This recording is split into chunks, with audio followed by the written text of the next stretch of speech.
नमस्कार सर। सत साहब। सर क्या नाम है आपका? अनिल कुमार रस्तोगी। अनिल जी आप कहाँ से हैं? ग्राम चकदा, जिला बरेली, धौरा डंडा। अनिल जी आपने संत रामपाल जी महाराज से नाम दीक्षा कब ली? 17 तारीख 11वां महीना सन 2013 में। अनिल जी कृपया हमारे दर्शकों को बता सकते हैं कि आपने क्या क्या भक्ति साधनाएं की हैं?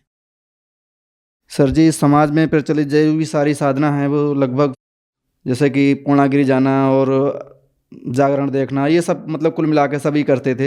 एक कोई अनोखी अकेली नहीं थी, जो भी समाज में है सारी करते थे। अनिल जी क्या कारण बना कि आप संत रामपाल जी महाराज जी की शरण में गए? संत रामपाल जी महाराज की शरण में आने का कारण क्या था? सर जी, हम एक जगह काम करते थे, दुकान में बैठ गए। हम जैसे कि रस्तोगी हैं तो सुनारी का काम करते थे, बनाने वाला, लेडीज़ माल बनाते थे। तो वहाँ पे एक हमारे भगत भाई आते थे, वहाँ बैठते थे और वो गुरु जी की, संत रामपाल जी महाराज की ज्ञान चर्चा करते थे। ज्ञान चर्चा करते करते हमें ये भी बताते थे कि कबीर साहब भगवान है, कबीर साहब पूर्ण परमात्मा है। वैसे ऐसे पृथ्वी पे संत रामपाल जी महाराज आए हुए हैं। तो हमको उनकी बात कोरी बकवास लगती थी, क्योंकि हमने कभी आज तक सुना ही नहीं कि कबीर साहब भगवान हो सकते हैं। तो उस आधार पे हमने उनसे, तो क्योंकि वो हमसे कुछ बड़े थे और कुछ थोड़े हमसे ऊंची लेवल में थे वो, तो उनका जवाब नहीं देना हम पसंद करते थे। शाम को 7:30 बजे एक बार सत्संग आया। वो सत्संग के ही दौरान आ गए हमारी दुकान पे। उनका मेन उद्देश्य यही रहता था कि हम वहाँ पहुँचें और उनको ज्ञान गुरु जी का सुनवाएं। संत रामपाल जी महाराज का ज्ञान सुना हमने और बहुत अजीब सा लगा हमें, क्योंकि वो मालिक का जो संत रामपाल जी महाराज का ज्ञान है वो शास्त्र अनुकूल साधना है, तो वो आज तक किसी ने बताया नहीं। इसलिए वो बहुत अजीब सा लग रहा था हमारे लिए। लेकिन फिर भी हम सुनते रहे, मन में जहर उगलते रहे, एकदम बहुत बुरा लगा।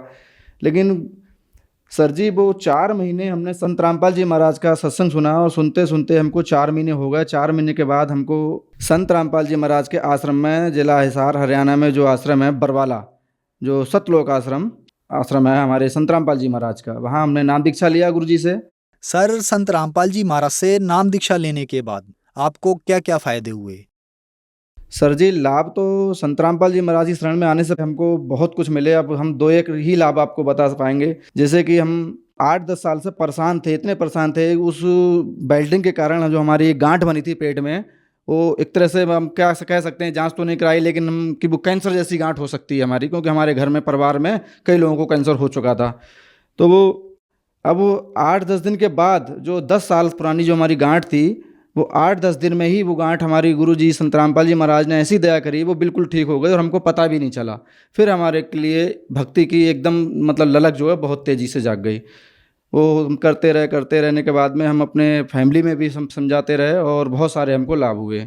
हमारे पिताजी जो थे उनके इस साइड में यहाँ पे जो है वो मतलब जो है एक ट्यूमर था, इतना छोटा था पहले। तभी मेरे को शक हो गया था कि ये कैंसर का रूप ले सकता है।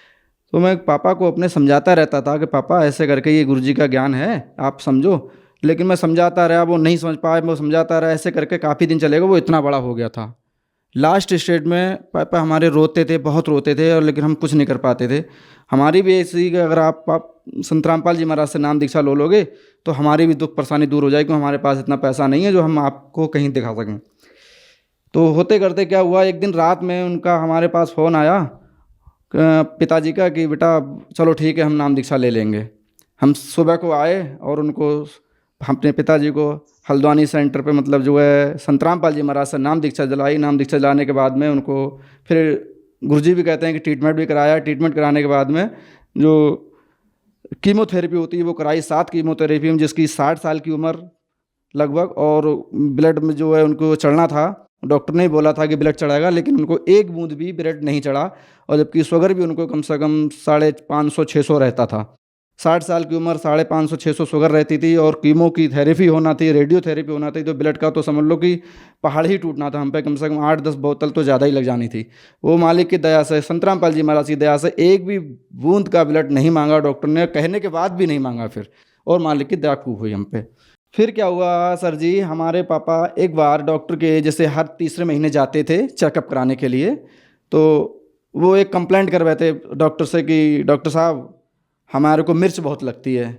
तो डॉक्टर बोले कि सिमरंदन प्रसाद, आप कहते हो कि आपको मिर्च लगती है, लेकिन मैं कहता हूँ कि आप जिंदा कैसे हो। क्यों? क्योंकि जो इसका इतना बड़ा कैंसर हो, वो तो एसआई के थ्रू उन्होंने भर्ती कर लिया था हमारे लिए, नहीं तो वो हमें धक्के मार देते कि भाई तुम नहीं करा पाओगे, ले जाओ। वो इतना बिल्कुल प्लेन हो गया और संत रामपाल जी महाराज की दया से बिल्कुल ठीक हो गए, अच्छे हो गए पूरी तरह से। जैसे कि सर जी हमारे एक बच्चा है छोटा सा, विशाल नाम है उसका, उसको एक चिकन कोश टाइप की बीमारी हो गई थी नाम दीक्षा लेने से 1 साल पहले। तो हमको उसको डॉक्टर ने बताया, इंजेक्शन लगवाया, वो ठीक हो गया था। नाम दीक्षा लेने के बाद में एक बार फिर से उसको वही चीज़ दोहराई गई। तो हमने सोचा कि ये पहले भी हो गया था तो अब भी हो गया है, तो हम लेके गए। उन्होंने बोला कि इसको तो खसरा है, मोटा वाला, बड़ा वाला खसरा बोलते हैं, इसको आप क्या करोगे कि घर में झाड़ू नहीं लगाना, छौंकन नहीं करना, ऐसा नहीं करना, वैसा नहीं करो, इसको मालिश से झड़वाना मतलब वो सब संत रामपाल जी महाराज ये जो है मना करते हैं, ये आपको नहीं करना है, हमें करना नहीं होता है वो स्टंट घंट मतलब जो है। तो हम तो बड़े परेशान हो गए कि हमारे बराबर में जो है सारे रिश्तेदार रहते हैं, वो कहेंगे कि ये तो कुछ करता है नहीं है, बच्चे को मार देगा ऐसे। तो मैंने जो है गुरुजी से, संत रामपाल जी महाराज से प्रार्थना लगाई, और प्रार्थना लगाने के बाद वहाँ से जवाब मिला कि आप परमात्मा कबीर साहब दया कर देंगे, भक्ति करो। सर जी मैं आपको क्या बताऊं कि प्रार्थना लगाने के बाद मैं इतना झंझोर हो गया था कि मेरे को रोना आ गया था कि लड़का इतना परेशान था, वो 10 मिनट में ही मेरी गोद से निकल के और वो खेलने कूदने लगा, यानी 10 मिनट में उसको इतना आराम मिला तुरंत। जब जब मैंने संत रामपाल जी महाराज से प्रार्थना लगाई है किसी भी दुख के कारण, तो मेरे को 100% मतलब तुरंत ही फायदा हुआ है। और नशा हम करते थे, जिसे गुटखा खाना है, बीड़ी पीना है, ये सब नशा करते थे, पहले करते थे। और संत रामपाल जी महाराज की शरण में आने के बाद हमको इन सब चीज़ों से दूर रहते हैं, उसको हाथ भी नहीं लगाते। अनिल जी, संत रामपाल जी महाराज से नाम दीक्षा लेने के बाद आपको बहुत सारे लाभ मिले, तो संत रामपाल जी महाराज से नाम दीक्षा कैसे ली जा सकती है? संत रामपाल जी महाराज से नाम दीक्षा ऐसे ली जाती है सर जी कि जैसे कि विभिन्न चैनलों पे गुरु जी संत रामपाल जी महाराज का सत्संग आता है, उस पर एक पट्टी चलती है, उस पर आश्रम के नंबर दिए हुए होते हैं, उन पे आप फ़ोन करके और अपना नज़दीकी संपर्क करके वहाँ से नाम दीक्षा ले सकते हैं। धन्यवाद सर। सत साहेब।